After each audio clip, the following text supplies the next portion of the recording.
By now, South African parents know that to get their grade 1 through to matric this year at a formerly Model C school, and then to get them through to their first bachelor's degree, will cost around 1 million rand.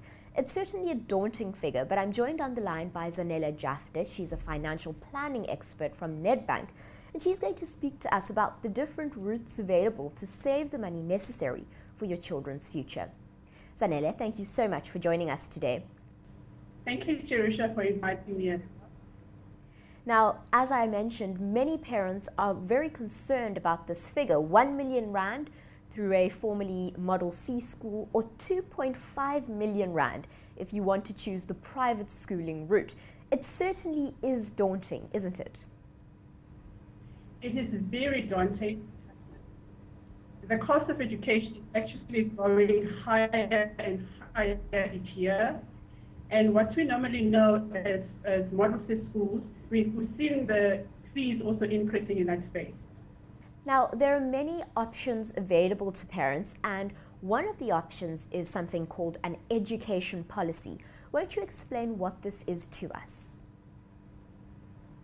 Okay, an education policy allows parents to start saving very early for their children's education. They've got an option of either putting a lump sum investment or putting a monthly investment. And the nice thing about it is that it's a fixed term. So you can either have it over 10 years, over 15 years, which allows you enough time to save for high school education or tertiary education. Is this an option that many South Africans use?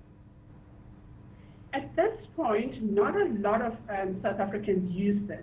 And it's actually one of the most affordable vehicles of investment. In the education plan, you can actually start investing from 150 rand upwards. So it's actually affordable for a whole lot of parents. Now, we know that there are many education policies out there. How do parents choose the correct one? Well, education policies are standard across all institutions, okay? Because they all offer you the fixed term, as I mentioned earlier. But what is important is the amount of money that a parent can afford. So you can actually start saving at a lower amount depending on your affordability and the plans you have for your child. So it doesn't really matter which financial institution you go with because they're all the same.